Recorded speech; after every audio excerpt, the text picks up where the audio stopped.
Hello guys, welcome back to my channel. In this video, I will show you how to prove a mathematical statement by the principle of mathematical induction. Actually, this is the continuation of our previous video. Okay, so let's prove 3 plus 5 plus 7 plus quantity 2n plus 1 is equal to n times the quantity of n plus 2. So, the mathematical induction, it involves two parts. Okay, the first part is the base case or the base step, wherein, so in this step, we need to show that the statement is true for n is equal to 1. And for the inductive step, so it assumes that the statement is true for n is equal to 1, and also, it must also be true for n is equal to k plus 1. So let's prove the given. First, our basis or the base step, that is n is equal to 1. So we notice that the first term in the given series is 3. So we need to prove that the right hand side must also be equal to 3. Okay, so 3 is equal to, of course, n is equal to 1. And then, 1 plus 2. Meaning, yung n natin, gagawin nating 1. Or plug in lang yan, guys. So, bring down 3. Copy 1. So, 1 plus 2 becomes 3. And then, 1 times 3 is equal to 3. So, true statement. Nakuha ba, guys? Okay, so now, let's see the first and then the second term. Okay, so if n is equal to 2, that is 3 plus 5 equals, of course, n times the quantity of n plus 2. So where n is equal to 2, so n becomes 2 times 2 plus 2. Okay, add. Simply add lang yan. And then, copy 2. 2 plus 2 equals 4. So, 8 is equal to 8. Because 2 times 4 is equal to 8. So, that is also true statement. So, meaning, pwede tayo mag-move on sa next part, which is the inductive step. Okay, for the inductive step,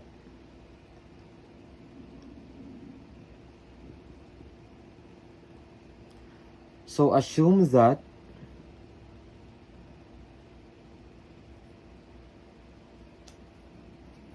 okay, maybe I can write sa taas.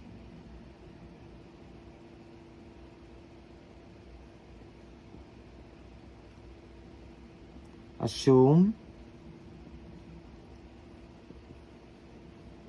that the statement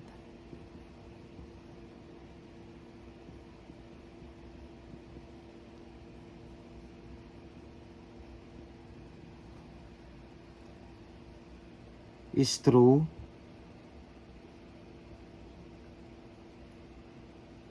for n equals k. And also, we need to show that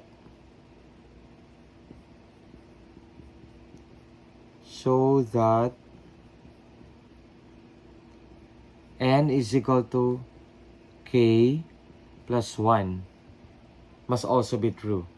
Okay. So our original given, which is 3 plus 5 plus 7 plus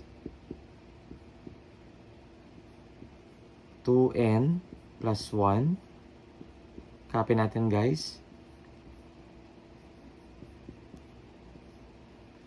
Okay, assume, in this part, guys, you need to assume that the statement is true for n is equal to k. So, wherein, plug in lang natin yung n magiging k. So, just copy 3 plus 5 plus 7 plus 2. So, your n becomes k plus 1. equals k times the quantity of k plus 2. And then, of course, the next series will be 3 plus 5 plus 7 plus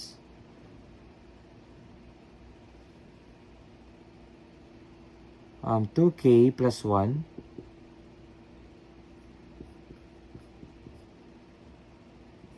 plus 2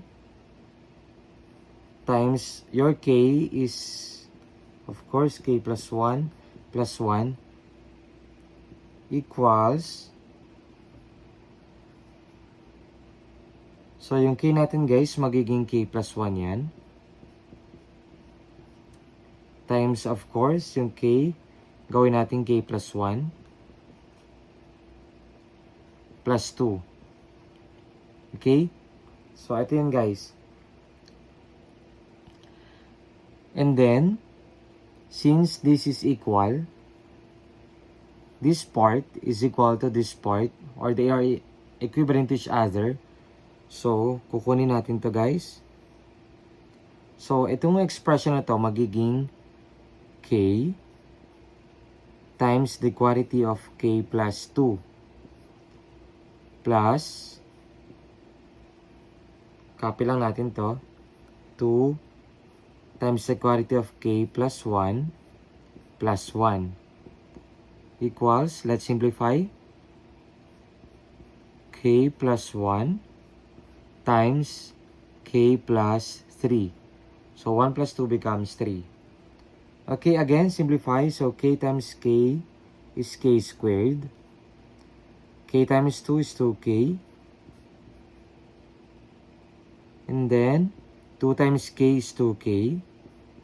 2 times 1 is equal to 2 plus 1 equals k using the FOIL method.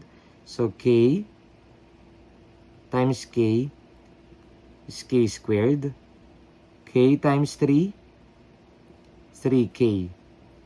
So, 1 times k equals 1k or k.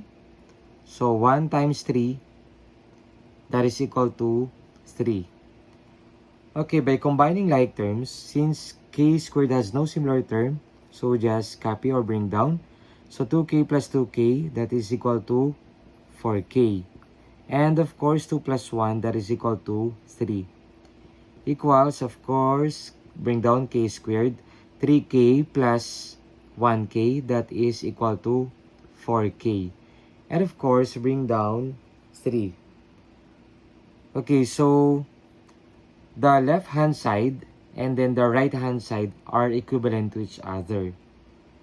So, meaning, this is true for all positive integers.